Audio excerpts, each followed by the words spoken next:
Williams. And I'm Billy Thomas. And welcome to another edition of From the Woods Today.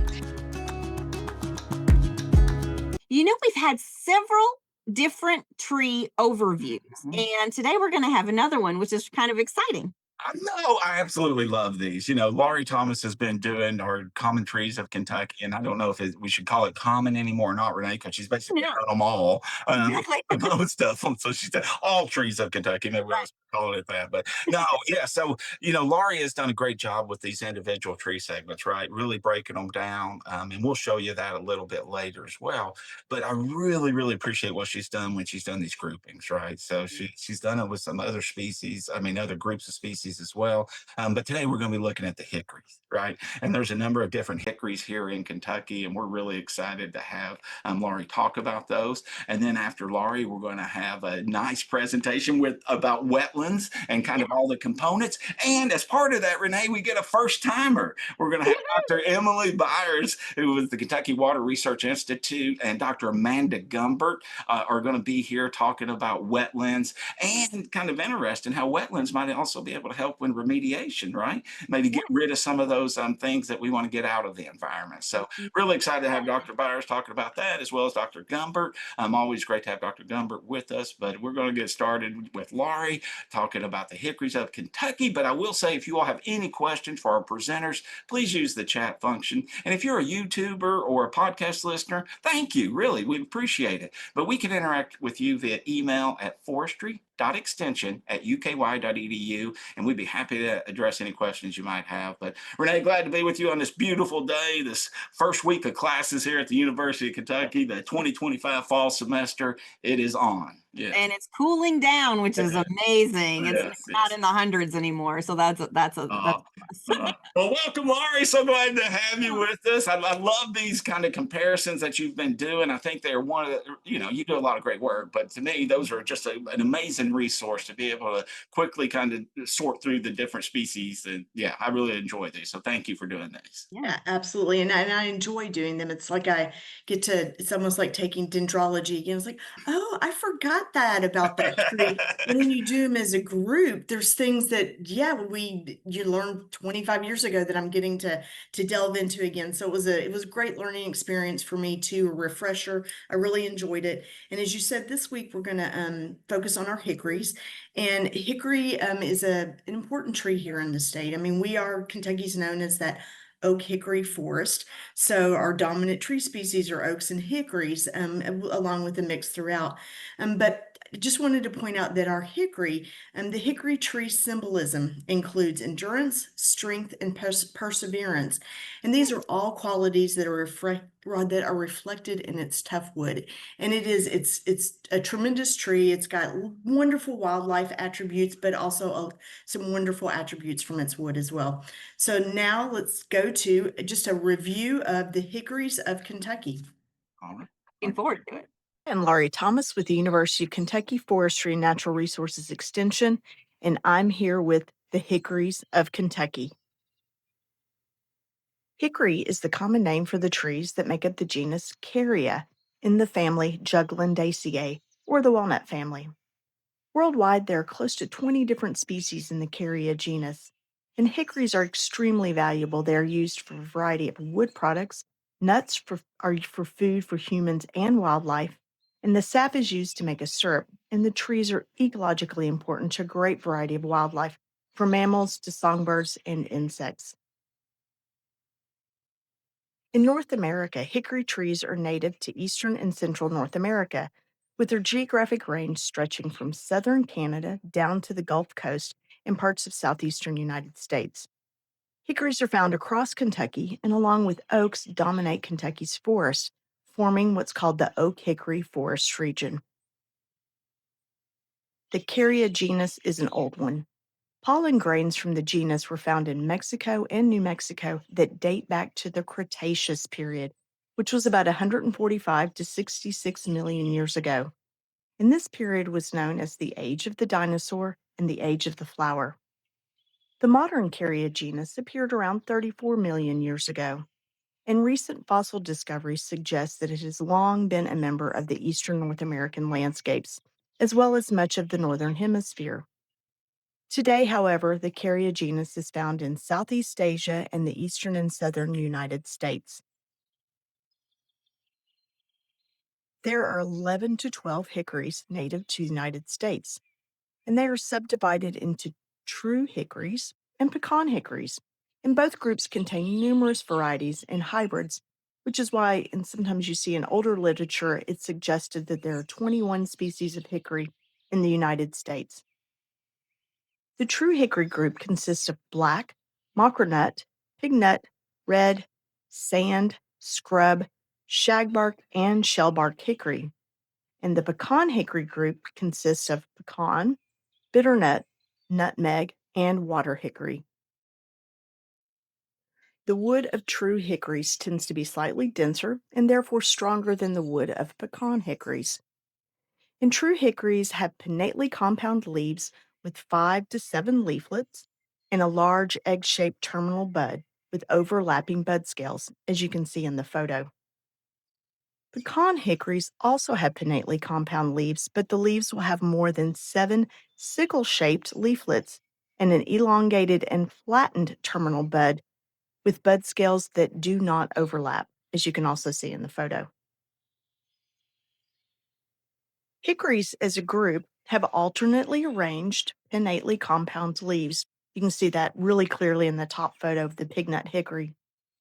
The leaves generally have between 5 and 17 leaflets, of course, depending on the species. The leaflet margins are serrated or toothed on almost all species, and you can see that good close up in that photo. And fall leaf color is generally golden yellow. It's a pretty showy tree.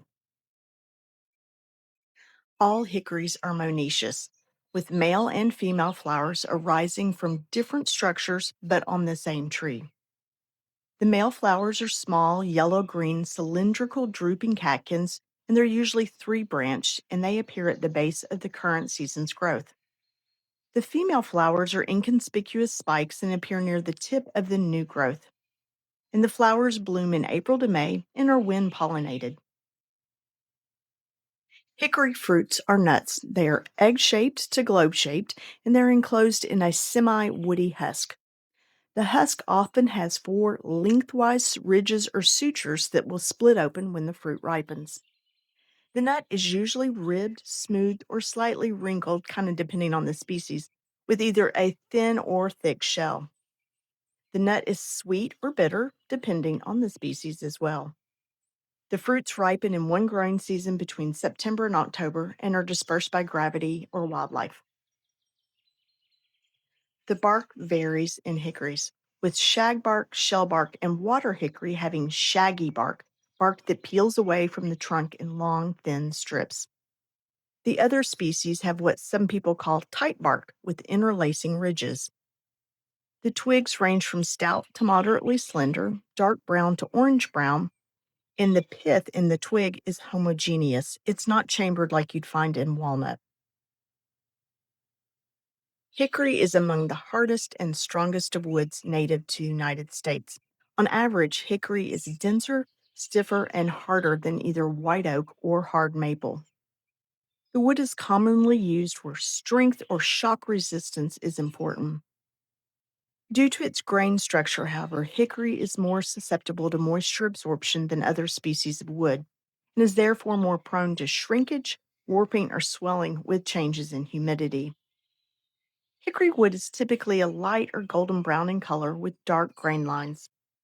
Hickory wood is used in a variety of ways, including for hardwood flooring, tool handles, paneling, ladder rungs, veneer, sporting equipment, and it is highly prized for wood burning stoves due to its high energy content. In addition, hickory wood is the preferred type for smoking meats. Hickory trees are vital for wildlife, providing food, shelter, and nesting sites. The nuts are a preferred food source for mammals like squirrels, chipmunks, and bears, and for birds such as blue jays and woodpeckers. The genus also supports around 180 different species of insects, such as moths, butterflies, tree hoppers, and beetles.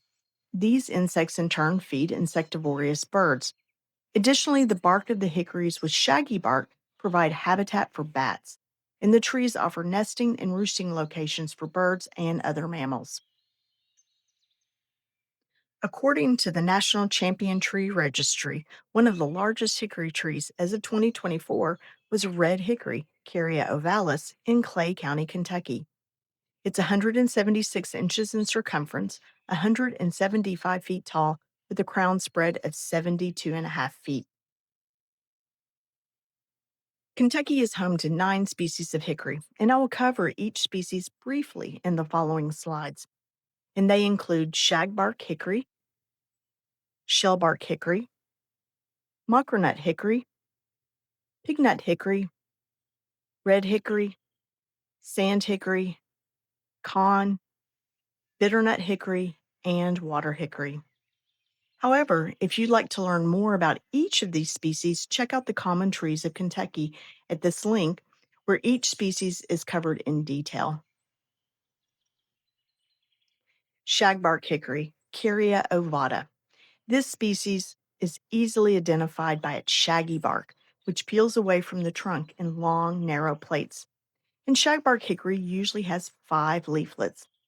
It's grouped with the true hickory group, and it's a commercially valuable tree with a range across the eastern United States, and it's found throughout Kentucky.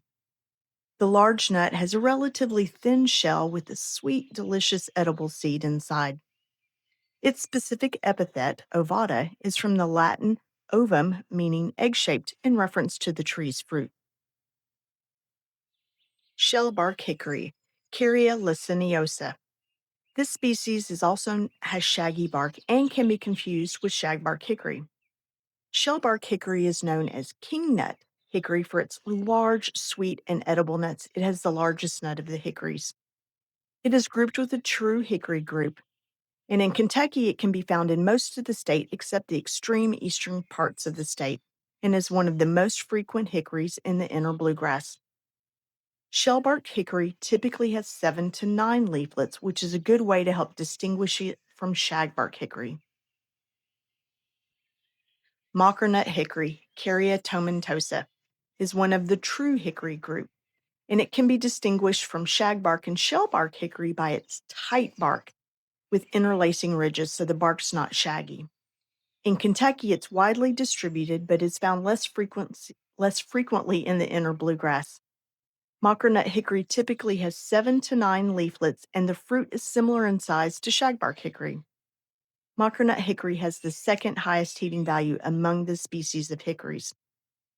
Mockernut hickory is the preferred wood for smoking hams, and the common name of mockernut comes from that large, thick shelled fruit that has very small kernels of meat inside. Pignut hickory, Carya glabra. It's a common species in Kentucky, and it's in the true hickory group.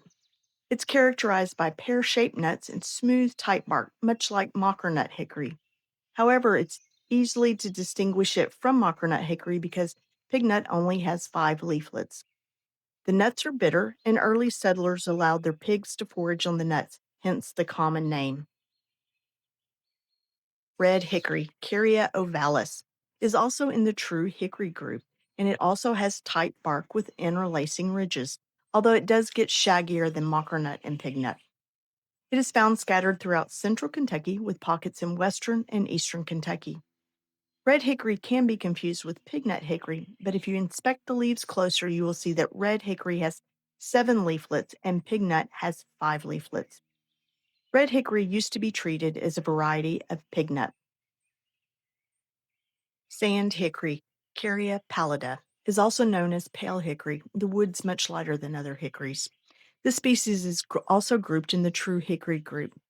It's very infrequent in Kentucky and only found in a few counties of the eastern and southern Knobs region. It's similar to pignut hickory with 5 leaflets and tight bark with interlacing ridges. However, the nuts are considered much sweeter than pignut hickory. Pecan, Carya illinoensis. This hickory is one of the pecan hickory group. It's characterized by large leaves that have 9 to 15 leaflets and a really sweet, wonderful edible nut. It's mostly found in the far western part of Kentucky, but it's been widely planted across the state. Pecans are grown commercially in southern states, and it's the most important nut species native to the U.S., and there are numerous varieties and cultivars of this species. Bitternut hickory, Carya cordiformis. As the name or the common name implies, the nuts of this species are very bitter and not a favorite of wildlife. It's grouped with pecan hickories, and the leaves typically have 7 to 11 leaflets, and the buds are sulfur yellow, and the fruit has a sulfur yellow dusting as well. Bitternut hickory is common in the bluegrass region of the state. Water hickory, Carya aquatica. This species is rare in Kentucky. It's usually only growing in swamps. It's found only along the Mississippi River in the state. Water hickory is grouped with the pecan hickory group, and the leaves are usually comprised of 7 to 15 leaflets. And the nuts are small and bitter, but they are eaten by waterfowl. I hope you get the opportunity to get out into your woodland, a local park, or neighborhood and check out some of the state's fantastic hickory species. Really do appreciate you doing those. It helps a lot when you kind of combine them all together and because some of them I was like, oh yeah, I had forgotten about that one. Right. So it actually helps when you do these. I love it. Thanks. Yeah, it's kind of nice to like you put them in a chart so you can go, oh yeah, yeah, that okay, that one has this, that one has that. Yeah, it is. It's interesting. Trying to remember some of these. I was going back when I was putting this together and trying to remember how did I remember? I mean, obviously shag and shellbark, we've got, the shaggy bark, but they have different number of leaflets. And trying to commit that to memory along with all the other things you remember about the other 120 different species or whatever that we find in the state. And I'm talking to some people and reminded me of some little sayings or cute mnemonics. So Mhm. for our 5 leaflet trees, there's 5 shaggy pigs. If you can remember 5 shaggy pigs. So shagbark hickory has 5 leaflets and pignut hickory has 5 leaflets. Now you wouldn't confuse those two, but still that helps you remember 5 shaggy pigs. Those two have 5 leaflets. And then there's 7 to 9 bitter mocking kings.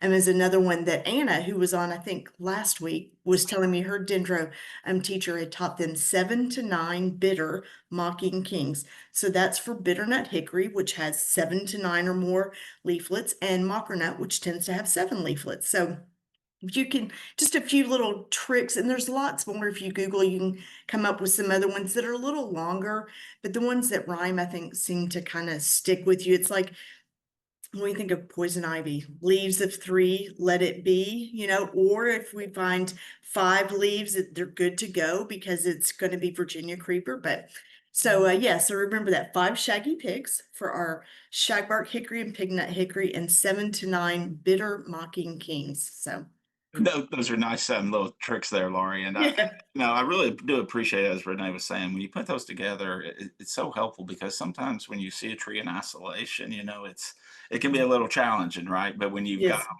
when you've got that comparison right there, it just makes it really easy to get to that tree species. So yeah. that's really it's a really a good addition to the offerings that you've created already. So Mhm. appreciate Yeah, that. I was noticing because when you were saying pigs, I'm like, what's pigs got to do with what's a tree? But now it makes more sense. It makes more sense. Right.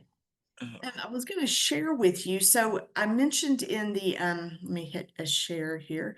Mentioned in the video the if because we just briefly, I mean, one slide with a couple of bullets for each one of those species talked about the hickories.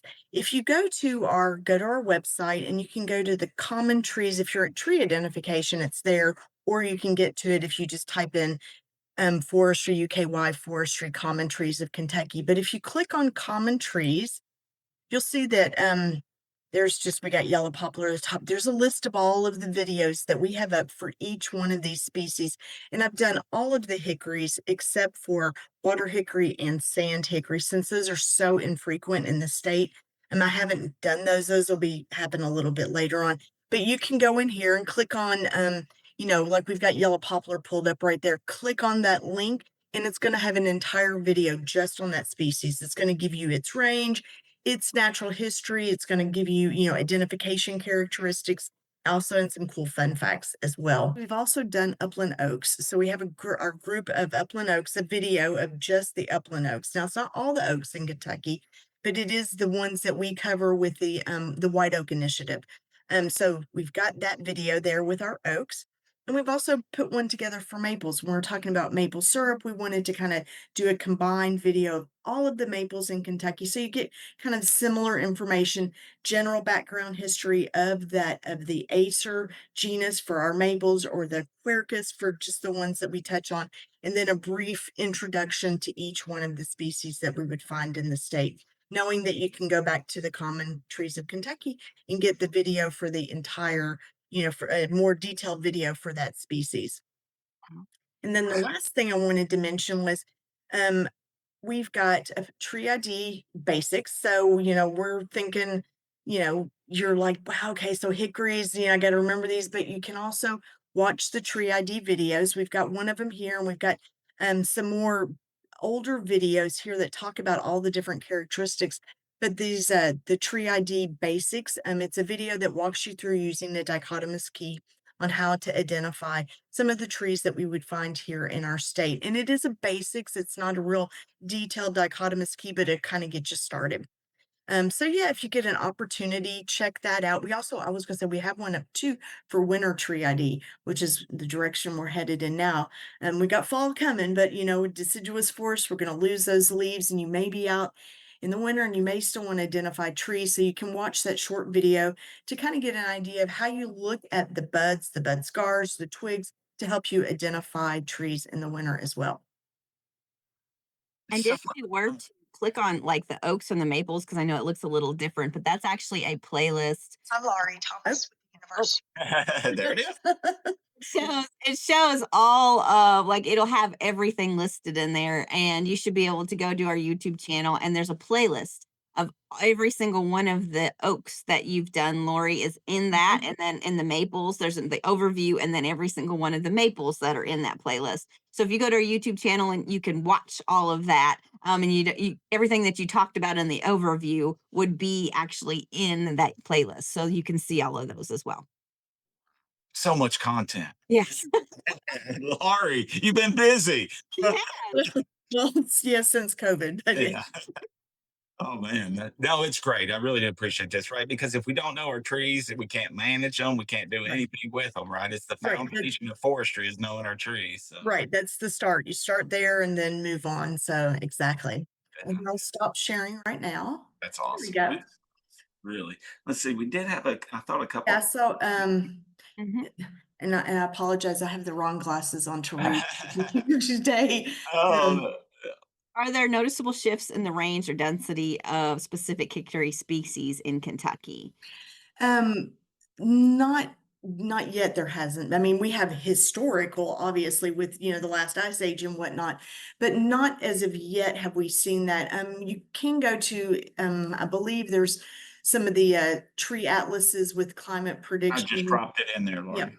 Yeah, and that'll give you an idea if you want to look at a specific species, maybe you've got some on your property. It might give you some indication if it's a species that with, differences, what's going on, maybe it might impact that range. But so far I don't believe we've seen, as far as I know, any major shifts in more recent times. And then I see there's one, yes, I've heard of the drink, and I had it actually in when you make a milk from the nuts of, especially looking from our shellbark and our shagbark hickory. I mean, you can make a milk type drink from that, which it was a traditional of Cherokee in the area, very nutritional. You can still do that. I've never tasted it. But I do talk about that in the video, just on shagbark hickory and shellbark hickory as well. So yeah, they're cool. They're very, again, it always reminds me of when Dr. Gwen Henderson always says, "Hey, everybody, when it used to be that this was our grocery store out into the woods and this was Mhm. our pharmacy." And it really is true. And that's why I like to include some of that ethnobotany or that natural history, usually in the fun facts of each of those species, just so that we might not use it that way today, but we did at one time. Oh, that's Awesome. I do see somebody had a hand up. If And you yeah, want to put your question in the chat pod, we'll get to that a little bit later, perhaps after our next guest, if it takes you a few minutes. But no, Laura, I really appreciate that again, that presentation. And folks, check out all those great resources. We dropped some links in there for you in the chat function. Please take advantage of all that great work. And Renee, y'all done such a good job organizing that. So make absolutely. It looks fantastic, Renee. Good job. go through it. Yeah. Ooh, yeah, it's a lot to deal with. And we'll keep on, as That's Lori right. keeps on, we'll keep on. I love it. Yeah, I great. love it. All right. Thank you, Lori, for joining us. We Yeah, appreciate good stuff, all the Laurie. Keep up the great presentations work. you've made over the last, 6 Yeah. months. So, Oh man. Speaking of great work, yeah. I Yeah.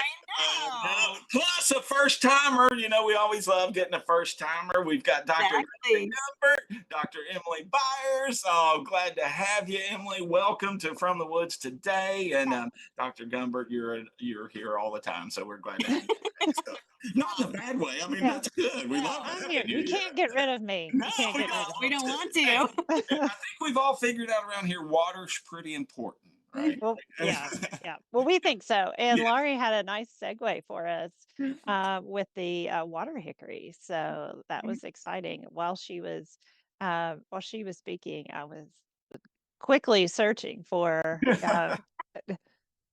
hickories that might be in swamps. So Yeah, that's awesome. That's awesome. or wetlands. So yeah, so we're going to do a little different format today. We're going to have a conversation with my guest, Dr. Emily Byers.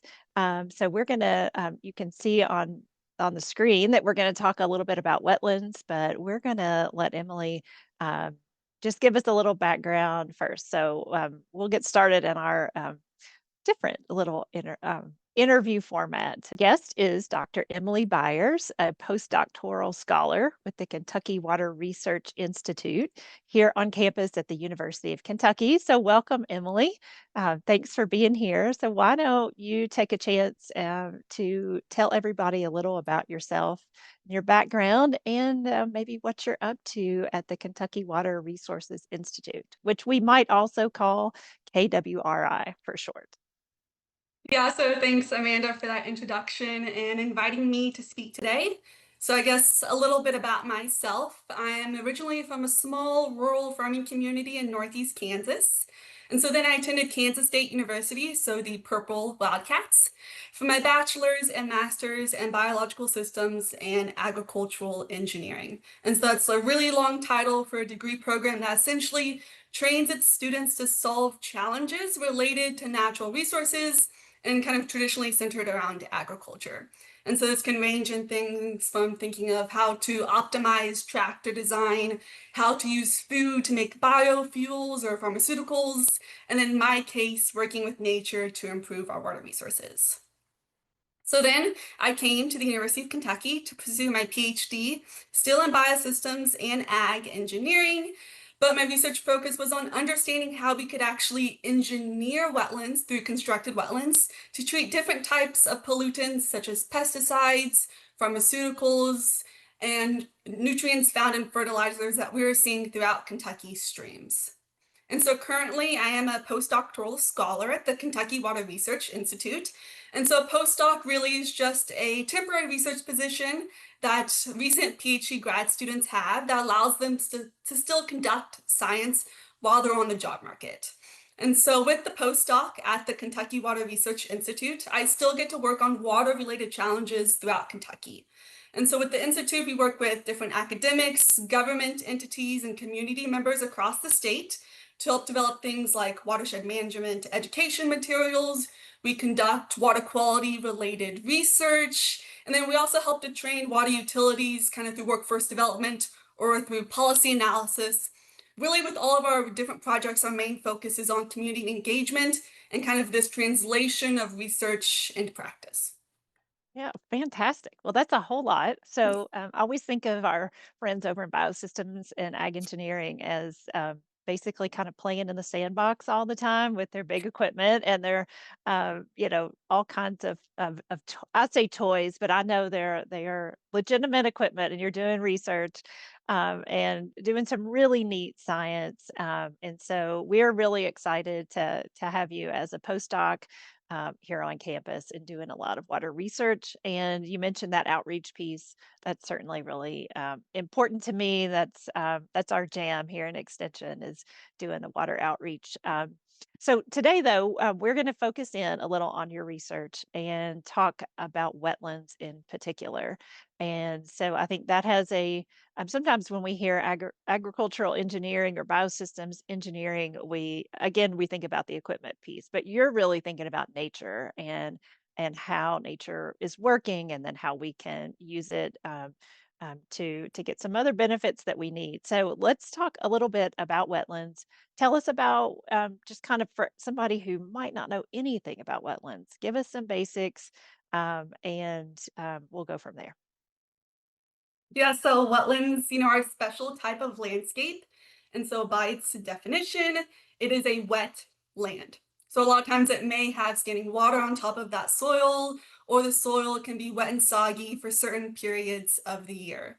And so because of this wet land nature, we can get certain type of plants that are water loving that grow in these landscapes. And so common ones we think about are cattails, bulrushes, or even sedges. And then also wetlands can develop these very specific soils. And so oftentimes they maybe look really dark in color. They could be really rich in organic matter. And then they also can have really low oxygen content. And that's really because the water is taking up all the different spaces between the soil particles where air may sometimes occur. And so because of these different properties, wetlands are oftentimes considered very productive ecosystems. And because of that, they can be home to many types of unique birds and animals. And so for Kentucky, we can think of things like ducks, bald eagles, wood frogs, or swamp rabbits. And so you may even sometimes hear wetlands called different names. And so if you hear swamps, bogs, marshes, those are all describing different types of wetlands we could see in nature. Okay, so they're all this kind of the same thing. They have those components, those Yeah. three kind of major characteristics, I guess. So wetland vegetation, water, clearly the hydrology, and then the soils, which Mhm. many people know that's really I'm partial to the soils. Um, so sometimes they kind of smell bad, right? That Yeah, if you could have, higher amounts of sulfur is a very common type of nutrient found in wetlands. And so depending on where the wetland is or what other contaminants may be there, you can get this kind of sulfur smell. Yeah, yeah. So, um, thanks for giving us that kind of background, and I think a lot of us are familiar with that. But I do know we hear lots of different terminology, and some scientists will break it down, and really, there's very particular characteristics sometimes of what makes a bog different than a marsh, and those kind of things. But um, let's talk about the function though, because from an engineering perspective, you're probably thinking more about the functionality and how we can use that functionality to serve us. So, how do wetlands function in the ecosystem, and what kind of things do they do for us? Yeah, so wetlands serve a very important role on the landscape, and that really is just to hold and treat water. And so they can often, because of this, be described as nature's kidneys. And so within the wetland, the soils, the plants, and even the microbes, which are just teeny tiny bacteria that live within the soil, can all kind of break down pollutants as that water is being stored within the wetland, and then that cleaned water is being slowly released back into the environment. And so it's even estimated that wetlands could save Kentucky millions of dollars a year annually, and that's due to protecting against flood damage and also protecting our surface water and groundwater sources from pollution. But also because wetlands kind of slow down water and they are these natural filters, they can also help reduce erosion, which is a big concern right now throughout the state.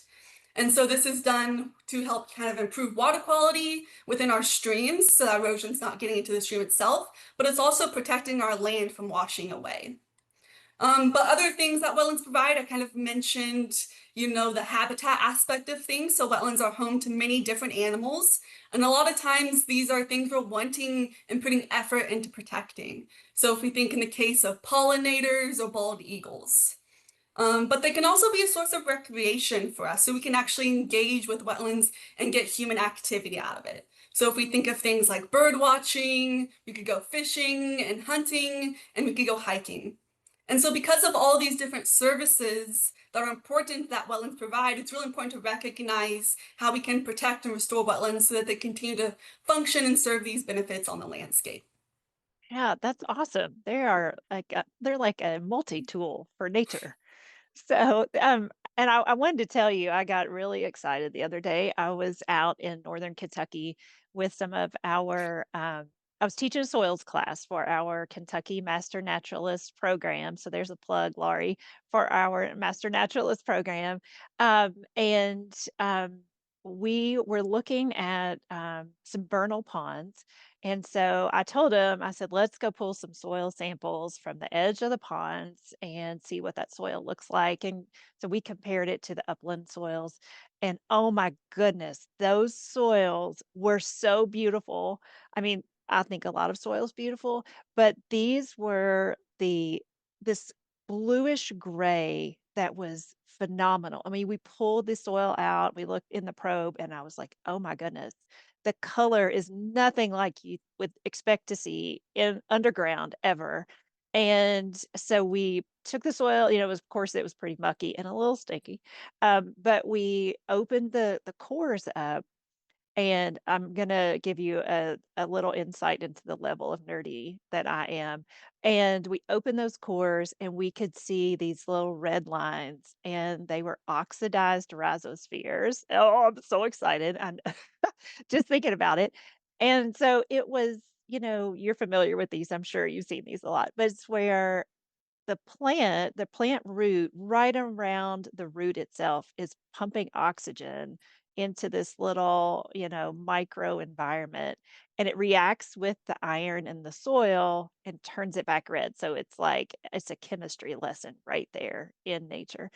So I got really jazzed about it. I hope my class got as excited as I did.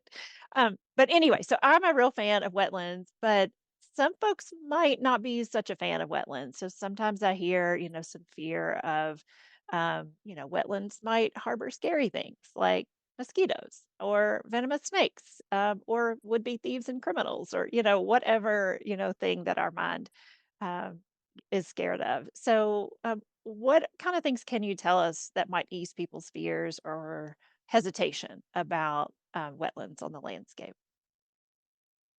Yeah, so I guess, throughout history, wetlands have kind of gotten this bad rap sometimes, or maybe they're portrayed as this spooky, scary area of the landscape that needs to be removed.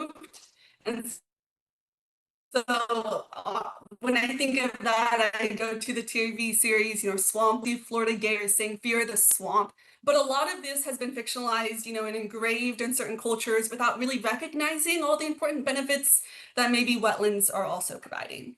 And so I think snakes, criminals, mosquitoes, those are all valid fears.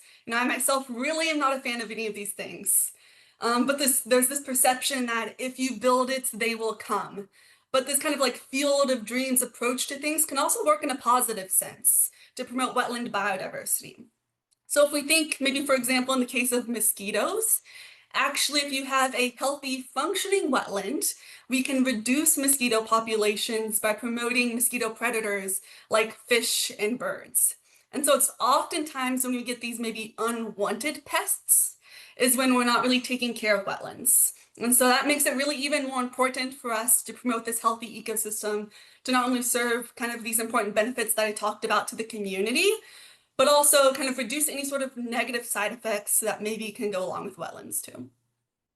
Yeah, awesome. I know just from experience of um, we've put in some little small constructed wetlands or rain gardens, and they're meant to drain quickly and not hold water. So, but also some usually people are a little hesitant because of, oh gosh, I don't want to have any ponded water anywhere. But I love that you pointed out that a healthy functioning wetland really does create a balance in the ecosystem.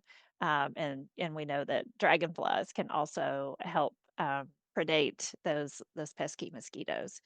So where in Kentucky can we find wetlands? Yeah, so maybe people, oftentimes associate wetlands with coastal regions. So in the case of swamps kind of being the most famous type of wetland. But we can see them throughout the entire United States, even in Kentucky. And so the most common location I would say in Kentucky are near rivers. So you have these low elevation areas that are flats, kind of near water bodies that are often saturated with water. And they're actually meant to be that way because they can kind of slow down floodwaters and hold back flooding from the river, but then also kind of help filter and remove pollutants before it enters the stream. And so most of these wetlands can occur kind of in the western portion of the state, but you can also, you mentioned vernal pools, which are commonly seasonal wet pools found throughout forested regions all throughout Appalachia. And so most wetlands in Kentucky are on private land, but there are some public wetlands, you can go visit and engage with and hike around, such as at the Arboretum at the University of Kentucky. You can also go hike around a wetland at Bernheim Forest or visit St. Anne's Wetlands up in Campbell County, Kentucky in the north to also see wetlands. That's awesome. Also here in Lexington, um, we have a city park, McConnell Springs Park, and there is a very large constructed stormwater wetland there, and it actually has worked beautifully to reduce the mosquito population. So that's another one that the recreational aspect and increasing enjoyment of nature if mosquitoes are are your foe of choice. Wetlands are our friends. Well, thanks so much for giving us that background information about wetlands, and you have a pretty good sales pitch for loving wetlands, so that's awesome. But I want to know a little more about some of your research, and so I know recently that you've been involved with some work that is looking at how wetlands can help reduce the contaminant PFAS. What I'm saying is PFAS. I think a lot of folks have heard about that. We also might hear them called forever chemicals. And those are found in a lot of consumer as well as industrial products. So, can you tell us about your research and then how wetlands might come to the rescue? Yeah, so I guess, mainly I've been talking about natural wetlands, but we could also maybe engineer or build wetlands for a specific purpose. And a lot of times that purpose is reduce flooding and improve water quality. So in the case of up at McConnell Springs. And so these types of wetlands are called constructed wetlands or sometimes referred to as treatment wetlands.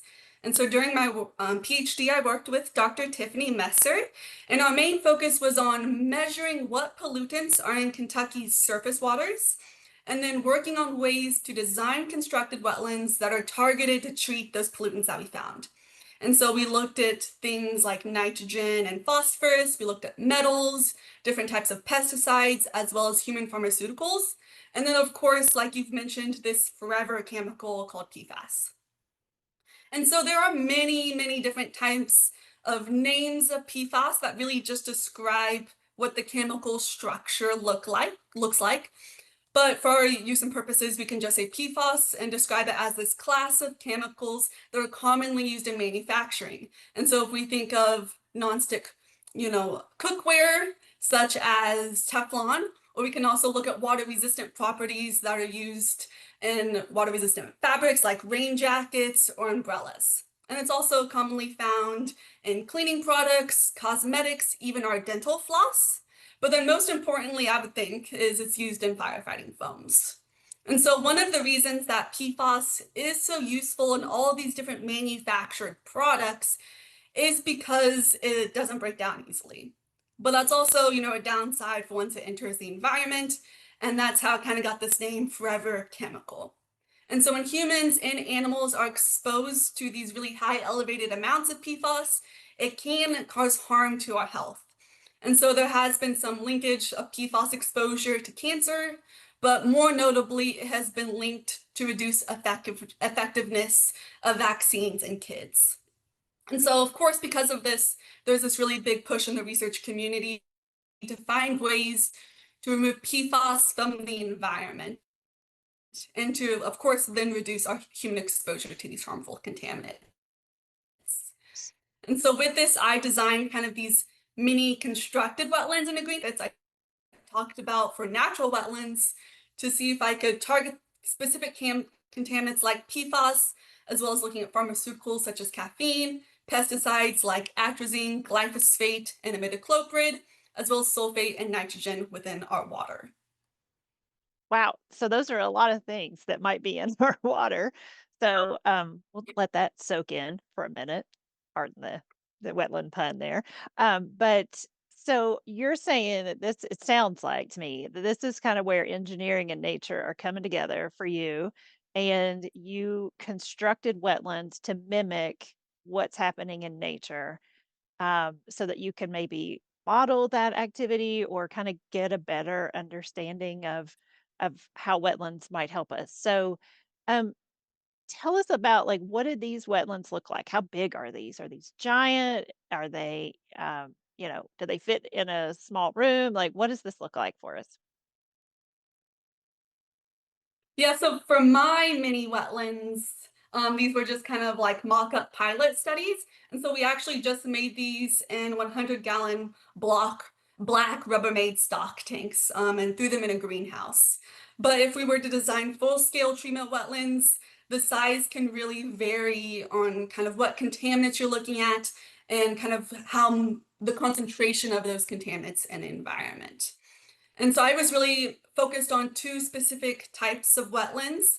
And so I looked at kind of this more traditional wetland design that we would think about in nature. And so we have plants that are actually planted into the soil, and then we would have standing water on top of that soil. But I also looked at another type of constructed wetland called floating treatment wetlands. So these actually float on top of an existing water body already. So if we think about a pond or a lake. And so we can have this kind of buoyant floating mats, and then we place plants on top of that mat, and then we have the roots kind of grow through the mat and kind of float in the water column to act as these natural filters to remove pollutants that we're looking at. And so these floating wetlands may be a better option for us if we have kind of this contaminated water body we're wanting to clean up, but we don't necessarily have the additional available land space around that pond or lake to plant those more traditional wetlands. We could then throw a floating mat on top of the already water body there is to kind of get some cleanup started. So, do those move around on their own, or do you put a little motor on them? I imagine like these little, I don't know, remote control floating wetlands. Maybe do they move on their own just as the wind blows them, or how does that work? Yeah, I'm now thinking of like little mini wetland drones. That would be fun. But so they could move around, but in some cases, if you don't have them anchored to specific areas, then you can just get the water to push them kind of in a corner and they lose some of their effectiveness. So a lot of Okay. times these floating wetlands would be anchored, either, anchored to the bottom of that pond or anchored to the sides, so that they're staying in this specific area, a lot of times in the inlet of the pond or lake, so they can remove those contaminants as they're coming in. Yeah. Very cool. Yeah. Okay. Well, how'd it go? Yeah, so we actually found some really good results. So we found that upwards of 90% of the PFAS could be removed within these floating treatment wetlands. And then we saw, upwards of 70% of the PFAS removed within those traditional planted wetlands. And then if we looked at where PFAS kind of moved in the different zones of the wetland, we saw that the floating ones held most of the PFAS within the plants themselves, where the planted wetlands actually held a lot of the PFAS within the soil. And that's important for us to know because we then need to determine how we need to maintain these systems after we design them and implement them into nature. How do we maintain them to keep their function? And so, for example, particularly with these floating treatment wetlands, we would want to make sure that we're doing regular plant clippings and properly disposing of those plant clippings so that we're not allowing those plants to kind of die down and decay into the wetland itself and then release the PFAS back into the environment. And so more work, of course, is needed to be done to look at how we can actually completely remove and break down PFAS rather than just transferring it to these different zones of the wetland. But also, once it is transferred to these different zones, how long does it stay there before any sort of human intervention needs to come in and kind of refresh this wetland? But overall, this was, really exciting results from us because we saw that we could see that we could actually engineer nature in a way to remove these forever chemicals that are harmful in the environment. Yeah. So lightly engineering, if we put those floating wetlands in place, right? It is really exciting to hear that you had such great results from this research. And really, I mean, truly to think about those floating wetlands could be fairly economical, right? Because it's not as much disturbance to a natural system, and maybe you could use more than one if you need to. Mhm. So that is really exciting to hear about. So thank you so much for sharing that. We could go on and on and on and talk about wetlands, and hopefully you will come back and share more about your ongoing research with the Kentucky Water Resources Institute. What I do want to say though is I want to give you a chance before we wrap up our conversation. Is What kind of take home message might you have for our listeners and just kind of our landowners, our farmers, general audience? Tell us what if you had your take home message, what is it for wetlands? Yeah, so I guess, my main take home message would be that I guess, folks to just recognize that we as humans, whether we live in urban areas or rural areas, we are all very connected with nature, even if we don't see it or we don't realize it. So what we do, what we build, even what we consume can all impact nature and how well nature does its job. And specifically for my research, thinking of how well nature can clean our water for us. And so, as I've mentioned, wetlands just have this really unique ability to remove pollution, reduce flooding, and be used for recreation, which can all provide economic benefits to the community. But in order for those benefits to occur at the maximum potential, we do, of course, have to be good stewards and allow these areas to exist and thrive. And so that's thinking of we shouldn't be draining wetlands or altering the hydrology in any sort of way so that we're allowing water to move through that landscape and how it was designed and grew. We also maybe need to change our perception of what a landscape look like. And so maybe isn't necessarily this manicured perfect landscape like a mowed lawn that sometimes we're used to, especially in our urban areas. But can we find beauty in this sort of organized chaos of a wetland to allow these plants to grow and thrive? And then also thinking of, can we do small things just to limit pollution from the environment, like picking up waste and properly disposing of household waste as well. And then very simply, just engaging with wetlands and learning about them can all help and can all be steps that we could take to kind of help promote and protect wetlands within our community and our state as a large. Well, thank you so much. It's awesome. You're a great cheerleader for wetlands and promoter of their benefits. So we really appreciate that.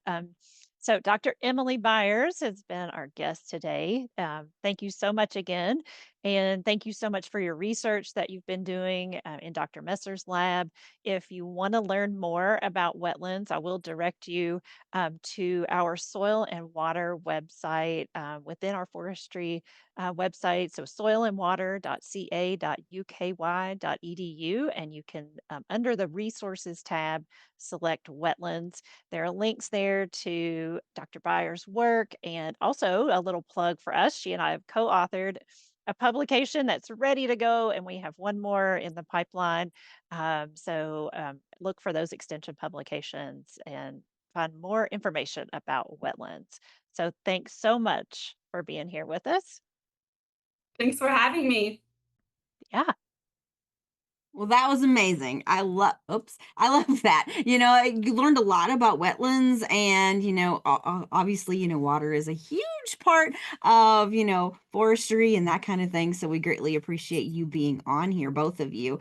We do have a couple of questions, so I just wanted to give those to you. Let's see. I'm scrolling back up through them. Let's see.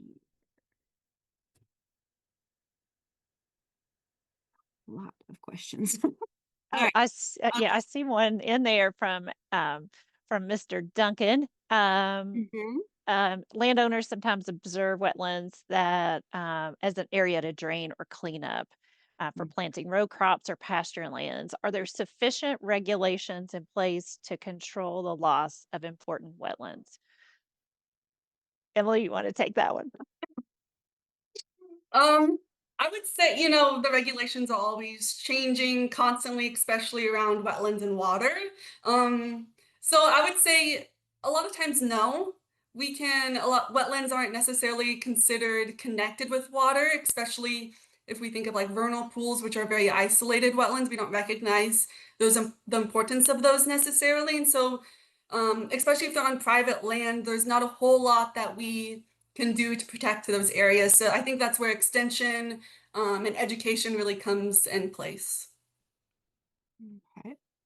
So when using plants for floating and land planted solutions, are there specific plants that work better than others or just work with all native plants?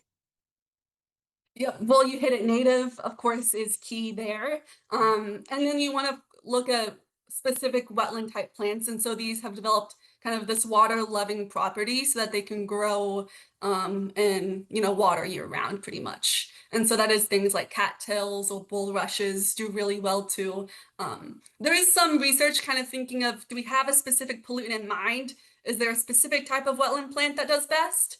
And kind of results are mixed. Really, you just want kind of a healthy functioning wetland, and it tends to do the job for you. So just looking at a list of wetland plants that are native in your area, and you should probably be good. Okay. This person has two questions. They have a mixed agenda with portion of a land with a mill from 1825 is on the site, and they wanted to know if they can restore part of the dam on an intermediate, not continual, not ephemeral stream. That I have a vernal pond, maybe 1/8 of an acre fills annually to 1 and 1.5 meters. Do I need to maintain to keep functioning with insects and amphibian populations? You might want to read that one. Thank Well, you. that one looks like a two-parter. I'll It is take a two-parter, yes. I'll take the second part about do I need to maintain to keep the functioning. Um, Probably nature will do a pretty good job of maintaining unless you have sediment moving across the landscape and filling in the vernal pool. That is one thing that I've heard other people talk about who have vernal ponds or pools on their property. If you have some upland disturbance, like you have some kind of tillage or you have other land use that's creating erosion, and you don't want the pond to silt in because it could fill up and then it wouldn't hold water anymore. So in that case, you might need to do some sort of maintenance. But I think in general, um, nature pretty does a pretty good job of maintaining itself. As the only other thing I would say is always look for invasive species. Mhm. When we have these natural areas that might not be, regularly mowed or what have you, invasives are just such a challenge for us on all of our landscapes. So making sure that you do a couple times a year walk through to make sure there's no invasive species there. And I think the other question is about restoring part of the dam on an intermittent stream. Right. Um, and that one, I That will just say, very specific. uncertain in terms of what our regulations are right now in Kentucky, simply because we had SB 89. That was a piece of legislation that passed in the last legislative session. And it has changed it's changed the definition of what a water of the Commonwealth is to reflect the definition of waters of the US. And Mm. so, I think on that one, I would always call Division of Water first to get verification, Mhm. so that you don't want to get in trouble. We'll just say that with Right. you all, it's better to be safe and ask if you can do something and when it's working in a water body, Mhm. because sometimes the Army Corps of Engineers gets involved and um, they're good folks, but they might not want to negotiate too much. So. And is there specific manufacturers for floating wetlands to get, I guess, plants? Let's see. Oh, specific manufacturer for floating wetlands. Like where can people get them? So there are some specific manufacturers, and most of them kind of are located in Florida. But really, I would just say you can kind of DIY these systems. So if you just think of any floating mat, you can get a lot of these maybe at Lowe's or Home Depot, and then you can kind of drill some holes in them, do kind of mesh plastic cups, place your wetlands in those plastic cups, maybe get an anchor of some sort, but you can play around with it and really build these systems yourself. That's kind of why I like these floating wetlands, to get your feet wet with them. But there are some specific manufacturers if you'd want to go through them to kind of buy these mats specifically designed or kits specifically designed to build this wetland. And does UK have any consultants to help landowners develop and restore wetlands? Either one of you know that? Not specifically. It's kind of a, yeah, we could certainly help answer some questions and maybe direct folks to a list of professionals that we know who do that kind of work. We don't necessarily have anybody with an extension, to my knowledge, that does that specific work. But sometimes we can just answer those as a kind of a as needed basis. So certainly reach out to us, and we can figure out how to give you some assistance. Wonderful. Well, thank you both for being on. Greatly appreciated your talk today. That definitely tells us a lot about our wetlands, woodlands, but wetlands. Wetlands And in our woodlands. in our woodlands, exactly. Sounds like another show that we need to do, especially how to build a floating wetland. I know. I was thinking we could create a video. I mean, we can do all kinds of stuff. Yes. Yeah, so I think people would love that. So let's go. Let's put that on the books. So greatly appreciate you both joining us and joining in on the conversation and talking about wetlands today. Thank you. We Yeah, appreciate it. thank you. Thank you. All right. Well, great show. I think we had a really good talk with all the people being around here today. Talked about, hickories and talked about wetlands. It was a really amazing show to learn a lot of knowledge. But if there's something that you're just like, oh, I can't remember what they said, if you go to fromthewoodstoday.com, we will have the show posted at least within a week. And so that you can re-watch all of that information. So it also on there, if you go to that link, there is a survey that says, hey, is there anything that you would like for us to talk about? Because, I need at least 2 topics every week. So if there's something that you're seeing in your woods, please let us know, because that way we can go ahead and try to get those topics on. Because if you have a question, there's probably another woodland owner that has the same question. So we definitely want to go ahead and get those answered. So we will definitely see you next week. Our show is done for today, and we will see you all next week, and take care. Bye. From the woods today. From the woods today.